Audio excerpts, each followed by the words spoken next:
Usually when we talk about a modern military victory, there's this underlying expectation of absolute precision. Right, like a surgical strike. Exactly, like a surgeon operating. Yeah.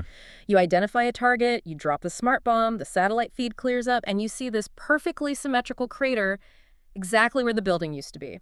And the commanding general just points at the screen and says, there it is, threat neutralized. Yeah, the metric of success in that scenario is just entirely visible and it's immediate. Right.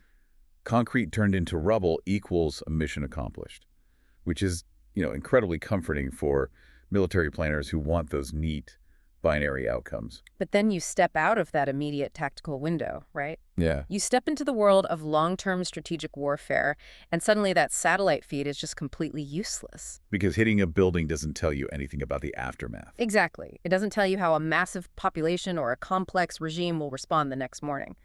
The conflict landscape just gets incredibly murky. It really becomes this strategic, muddy water where every single action triggers a dozen unseen reactions. And that gap between hitting a target and managing the chaotic fallout is exactly where we're heading today. So welcome to today's deep dive. Glad to be here.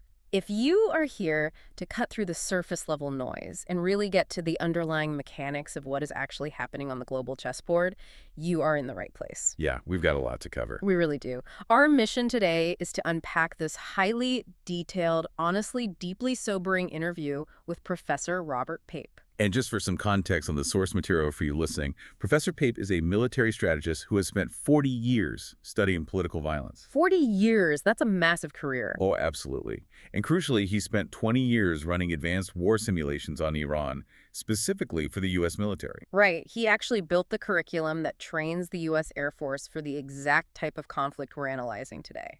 Yeah.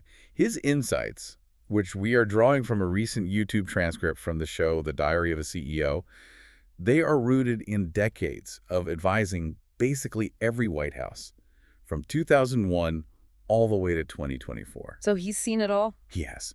And he looks at conflicts not as isolated events, but as interconnected systems. And to understand those systems today, we really have to examine some highly controversial, politically charged military actions involving the current U.S. administration, former administrations, and various global leaders. Which is a bit of a minefield. It is. So just to be completely clear to you listening, we are looking at this strictly as strategic analysts. We aren't taking political sides here. Right, absolutely not. Nor are we endorsing the policies or viewpoints contained in the original source material. Our only goal is to impartially report the strategic concepts mapping this conflict, just so you can see the bigger picture. We're really just analyzing the mechanics of the game itself, not cheering for a specific team to win. Well said. Which brings us to the core premise we are exploring today, which is why tactical military victories can actually lead directly to massive cascading strategic failures. Phenomenon Professor Pape calls the escalation trap. The escalation trap. To understand how this trap functions, let's start with the most recent catalyst, the U.S. assassination of the Iranian supreme leader. Right. Why didn't taking out the man at the very top just end the conflict? Okay, let's unpack this. Because people mistakenly view these regimes as brittle Jenga towers. The Jenga tower analogy is so common, but it's so wrong. Exactly. Yeah. You pull out the top block, the supreme leader, and the whole structure is just supposed to collapse into a pile of wood on the table. But Professor Pape argues the Iranian regime is absolutely not a Jenga tower. No, it's an adaptive matrix. An adaptive matrix. Yeah. Modern revolutionary regimes, studying models going all the way back to before World War I, are structured much more like a highly adaptive corporate matrix. Mm-hmm. When a sudden gap appears in leadership, the system is explicitly designed to fill it. It expects to take damage. Exactly. And it usually fills that void with whatever harder, more aggressive elements survive the initial attack. It's like trying to kill a weed by ripping off the flower, only to realize you've just made room for a much thornier, deeply poisonous plant to bloom from the exact same roots. That is exactly it. And the roots in this scenario are the underlying military apparatus. And your weed analogy holds up perfectly because the supreme leader who was assassinated was actually functioning as a guardrail holding those deeper roots back. A guardrail. Yeah, he was the vital theological balance between the hawks and the doves within the regime. And that is a crucial piece of the puzzle here. He wasn't just a passive figurehead. Not at all. He had actively issued religious edicts called fatwas, explicitly dictating that Iran should not possess nuclear weapons. Right. He was this active theological barrier against weaponization. They were enriching the uranium, yes, but they hadn't taken those final engineering steps to fashion a bomb, largely because of his doctrine. But then the U.S. strike took him out. And the source notes, it also wiped out 20 to 30 alternative leaders surrounding him in that same strike. Wow. 20 to 30. Yeah. The U.S. essentially eradicated the moderate competition and just cleared the runway for his son to assume power. And let me guess, the son does not share his father's views. Oh, definitely not. The son does not carry an anti-nuclear fatwa. He is a profoundly more aggressive figure who previously led the forces that brutally cracked down on civilian protesters. He also steps into power with a terrifying incentive structure, if you think about it. How so? Well, if a new CEO takes over a failing corporation, they have to present a massive aggressive turnaround plan immediately to project strength, right? Well, you have to prove you're in charge. Exactly. If this new leader doesn't violently lash back after his father and 30 colleagues were just assassinated, he loses all credibility with his base. And his base isn't just a political party. He is backed by the Revolutionary Guard. Right. Just to put that in perspective, Iran has an army of roughly 1 million personnel. 1 million troops. Yeah. And within that, 150,000 to 200,000 make up the Revolutionary Guard. The most hardcore faction. Exactly, the most dedicated, fundamental, well-trained faction. And the new leader is their hand-picked candidate. So by attempting to decapitate the regime, the U.S. didn't collapse the matrix. They triggered its core defense mechanism. Forging a much harder, immensely resilient, and violently motivated adversary. Okay, so if taking out the leadership made the regime harder, what about the actual physical bombing of their nuclear sites? That's where we have to connect the political misstep to the tactile reality on the ground. Right, because we have to rewind slightly to a previous strike in June, where the U.S. initiated a major tactical operation. Sending B-2 stealth bombers. Yes, B-2 stealth bombers to hit Iranian nuclear facilities at Fordo and Natanz. And, militarily speaking, the execution of that strike was nearly flawless. The source material notes they achieved over 90% success in cratering the concrete and basically obliterating the physical structures housing the equipment. But this is the pivotal moment where the narrative fractures. Right. What's fascinating here is how this perfectly illustrates the mechanics of the escalation trap. Because while the concrete was successfully destroyed, the actual prize, the 60% enriched uranium, was completely lost in the chaos. Exactly. The objective of the mission was never to rearrange concrete in the desert. The objective was to neutralize the nuclear material. Right. The B-2 bombers achieved total tactical success, but the U.S. suffered a catastrophic strategic failure. Because they lost control of the target. And, we aren't talking about a negligible amount of material here. Not at all. The source explicitly states Iran possessed enough 60% enriched uranium to fashion 16 nuclear bombs. 16. And satellite imagery revealed that 2 days before those B-2 bombers even arrived at Fordo, a fleet of trucks was seen moving items out of the facility. Items roughly the size of large scuba tanks. Scuba tanks, think about that. Finding objects the size of scuba tanks dispersed across a country vastly larger than the United States. It's virtually impossible from the air. Impossible. They could be buried in hundreds of different basements, bunkers, or warehouses literally anywhere in the nation. This is the exact moment the trap snaps shut. The U.S. military executed a strike that changed the political reality, right? They openly bombed a sovereign nation, giving that nation every incentive to retaliate. But they failed to disarm them. The military achieves a win on paper, but now they're staring into a strategic black hole. The material for 16 bombs is just missing. And panic sets in at the command level because you are now trapped into escalating the conflict further just to fix the colossal mistake you just made. Which brings us to stage 2. Because the nuclear material is missing, the conflict refuses to stay contained. It expands horizontally. Horizontal escalation. So Yeah. we move from U.S. air superiority to Iran's asymmetric counterattack. Exactly. Iran isn't foolish enough to fight the U.S. toe-to-toe on a traditional battlefield. Instead, they leverage asymmetric warfare using precision-guided drones. And then they apply a targeted squeeze, but not directly on the U.S. military. No, they target U.S. coalition partners in the region, specifically Saudi Arabia and the UAE. Iran initiates these drone strikes targeting their civilian airports and luxury hotel infrastructure. Which, on the surface, might seem random. until you look at the underlying economics. Tourism constitutes 5 to 10% of the GDP with those nations. That's massive. It is.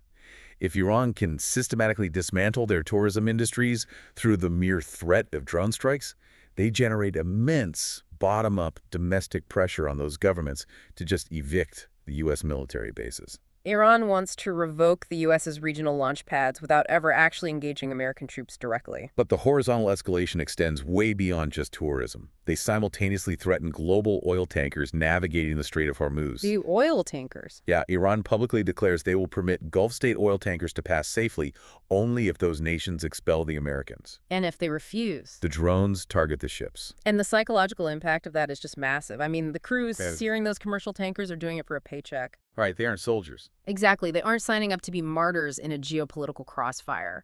If even a single ship is struck, the rest of the commercial fleet simply refuses to sail. And there is a massive geopolitical wild card amplifying this entire threat. Russia. Yes, Russia. They are actively supplying targeting intelligence to Iran for these drone operations. Wow. It's a direct, calculated payback for the U.S. providing targeting intel to Ukraine to strike Russian assets. So these drones are operating with superpower level precision tracking. Yep. And this seamlessly connects the geopolitical chess game directly to the listener's wallet. Right. Why you listening should care about this. Exactly. Because when you choke commercial shipping in the Strait of Hormuz, global oil flow plummets. A drop in oil supply means the price of gas at your local pump skyrockets overnight. And higher energy costs universally trigger a massive wave of domestic inflation, driving up the cost of groceries and basic affordability for you. Okay, I have to push back on that slightly, though. Sure. Because the U.S. military budget is famously astronomical, nearing $1 trillion, how can cheap precision drones and a few threatened oil tankers effectively counter the most well-funded global superpower in history? It's a great question. But they aren't fighting the U.S. military budget. They are fighting the American political clock. Ah, okay. Adversaries have fundamentally understood since the Vietnam War that you do not engage the U.S. military on an open battlefield. You target the American public's political tolerance for a protracted war. Because in Vietnam, the U.S. lost 58,000 soldiers without ever losing a major tactical battle. They lost the long game. A forever war that continually spikes domestic inflation and offers no clear exit strategy inevitably breaks the political will back home. So the U.S. finds itself comprehensively trapped. Air power cannot locate the missing uranium, the drone war is bleeding the domestic economy through inflation, and the regime is aggressively consolidating power. It's a nightmare scenario. How does a military apparatus break a trap like that? Because air power failed. What is the inevitable next step? According to Professor Pape, there is a 75% probability that the U.S. will be forced into Stage 3. Stage 3 being boots on the ground. Yes. And the math behind that 75% prediction is sobering. It stems from 2 decades of running these exact simulations. Right. The war games. In the vast majority of those war games, the U.S. rapidly exhausts its air options. Once bombing fails to find the dispersed nuclear material, the political pressure from Washington to finish the job becomes insurmountable. And that pressure forces a ground invasion. You simply cannot secure an object the size of a scuba tank from 30,000 feet in the air. Stage 3 means deploying physical ground forces, like the 82nd Airborne, directly into Iran. Just think about the sheer logistics of that operation. You are talking about sending 5,000 elite troops to secure an area roughly the size of Los Angeles International Airport. Right. They have to move room by room, bunker by bunker, searching for a handful of hidden cylinders, all while under constant asymmetric fire from a hostile population. It is a logistical nightmare, bordering on impossibility. And historically, the blowback from deploying ground troops to root out embedded threats is just catastrophic. Oh, absolutely. In 1982, Israel invaded southern Lebanon with 78,000 heavily armed troops to clear out a specific security threat. The result? Within a month, the invasion acted as an incubator that birthed Hezbollah as a radical generational resistance movement. A movement that has been fighting Israel for over 40 years. Exactly. We saw the exact same mechanism with Russia in 1996. The U.S. actually assisted Russian intelligence in assassinating a top Chechen leader. And what happened? The man who replaced him immediately launched Operation Jihad just 3 months later. He mobilized an insurgency that successfully kicked the massive Russian army out of a province of just 1 million people. Initiating a brutal, sustained wave of suicide terrorism. Ground invasions intended to secure a region almost universally act as a pressure cooker, forging even more radical, deeply entrenched insurgencies. Here's where it gets really interesting. Look at the ultimate strategic irony of this entire sequence. By bombing Iran and assassinating their leadership specifically to stop them from acquiring a nuclear weapon, the U.S. essentially guaranteed that they will build one. Yeah, the U.S. provided them with the greatest possible incentive to weaponize as fast as humanly possible. We violently removed their theological guardrails, installed a hardcore, aggressive leader, and demonstrated unequivocally that conventional diplomacy ends in assassinations. So their only logical, strategic move left is to adopt the North Korea playbook. Right, because North Korea essentially achieved survival through deterrence. In the 1990s, they recognized that U.S. regime change was a perpetual threat, so they rushed to build multiple nuclear weapons. And they tested one. They detonated one deep inside a mountain purely to prove to global satellites that they had the capability, and they held the rest in reserve. The U.S. initially hoped the first test was an anomaly, but the message was delivered. And today, North Korea possesses an estimated 60 functional nuclear weapons. And they enjoy total, unquestioned immunity from U.S. regime change operations. Iran is deeply incentivized to fashion those 16 missing bombs, test one in a mountain range, and secure their own permanent immunity. And while the U.S. is stuck suffocating in this escalating trap in the Middle East, risking a catastrophic ground war, frantically chasing missing uranium, and battling domestic inflation, we really have to zoom out. We have to look at the rest of the chessboard. Who is actually benefiting from this? The entities truly benefiting from this trap aren't even involved in the direct fighting. The ultimate winners are China and Russia. For Vladimir Putin, the leverage is obvious. A massive, escalating Middle East war completely distracts the U.S. political apparatus and the global media from his continued actions in Ukraine. It even provides him with potent diplomatic leverage. How so? He can offer a backroom deal. He can say he'll stop supplying targeting intel to Iran's drone fleet only if the U.S. stops supplying targeting intel to Ukraine. Oh. And for China, an American escalation trap is absolute manna from heaven. While the U.S. is hemorrhaging trillions of dollars, burning political capital, and preparing to drop the 82nd Airborne into another Middle Eastern forever war. China is rigorously refusing to get militarily involved. Exactly. Instead, they are utilizing this massive runway of distraction to focus entirely on internal economic and technological dominance. And the source material provides this staggering, tangible example of this internal focus. Professor Pape recently visited Wuhan, China. Right. And most of us merely associate that name with the pandemic news cycle from a few years ago. But he details how Wuhan, which historically was a gritty industrial steel town, kind of comparable to what Pittsburgh used to be, has been radically transformed. Oh yeah, China has fundamentally rebuilt it into a staggering AI and robotics hub, structurally uplifting 9 million people in the process. 9 million. They are constructing massive futuristic infrastructure, generating highly skilled tech jobs, and building these robotic Silicon Valleys. While the U.S. is chasing scuba tanks in the desert, China is sprinting ahead into the next century. If we connect this to the bigger picture, Yeah. this disparity really highlights the fatal flaw inherent in almost all great powers, which is the relentless, uncompromising pursuit of 100% security. The myth that total security is even achievable. Exactly that myth.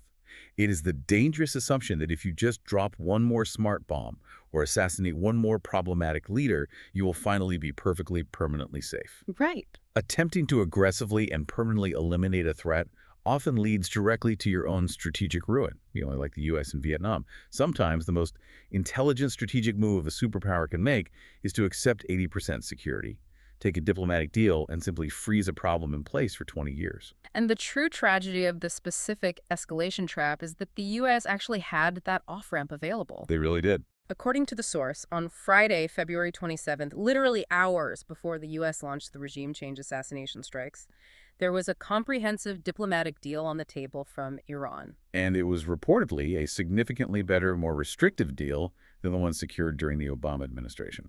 The supreme leader, acting as that vital guardrail we talked about, was completely on board with it. The deal would have allowed for international monitoring and effectively contained the enrichment process, freezing the threat. But the U.S. rejected it. They threw a viable diplomatic off-ramp in the trash, chose to chase the illusion of 100% security through surgical smart bombs, and just walked blindly into the escalation trap. It's tragic, honestly. So what does this all mean?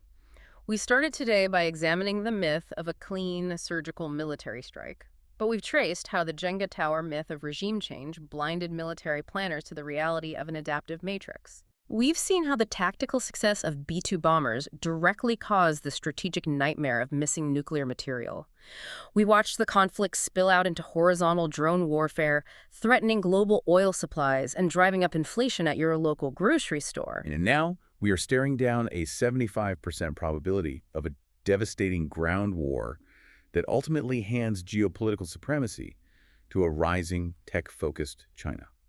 It is a sobering, relentless cascade of consequences driven entirely by an obsession with tactical metrics over long-term strategic reality. But there is one final, deeply chilling warning from Professor Pape that we need to leave you with today.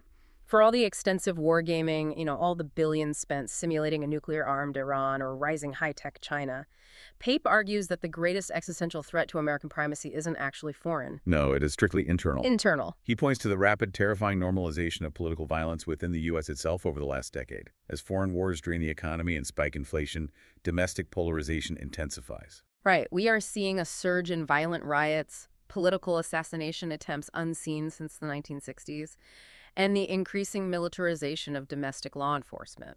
The surplus gear from these endless foreign wars eventually comes home. Pape specifically points to militarized immigration enforcement units surging into local neighborhoods in places like Chicago and Minneapolis, utilizing tactics designed for hostile foreign territory on domestic soil. It really leaves us with an incredibly provocative thought to mull over. With all our military eyes firmly locked on satellite feeds of distant craters and tracking missing scuba tanks halfway across the world, what happens if a superpower's ultimate downfall isn't triggered by a foreign drone or a hidden nuclear facility, but by the slow, quiet process of becoming its own worst enemy? It's heavy thought. It really is. Thank you for joining us on this deep dive. Keep questioning the surface-level narratives of these global conflicts because, as we've learned today, just because the surgeon insists the operation was flawless doesn't mean the patient is going to survive.